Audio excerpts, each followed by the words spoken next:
जीवाने केली युक्ती, काव्याने दिली धमकी.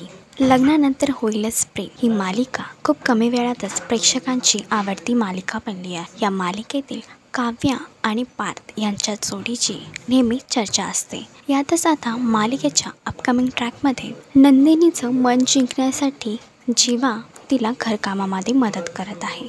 तर दुसरीकडे नंदिनी घरामध्ये काउन्सिलर घेऊन येणार आहे. त्यामुळे रम्या आणि सुलोचना या दोघीही आता पिहूच्या आईला भडकवण्याचा प्रयत्न करत आहे. कारण तर सुलोचनाचं सत्य आल्यामुळे त्या दोघींना देखील घरातून बाहेर जावं लागेल, म्हणून ते पिहूच्या आईला भडकवण्याचा प्रयत्न करत आहे. तर काव्याने देखील त्यांना चांगलेच ताकीद दिले आहे. काउन्सिलच्या मदतीने पिहूच्या मनातील सत्य घरच्यांच्या समोर येईल का?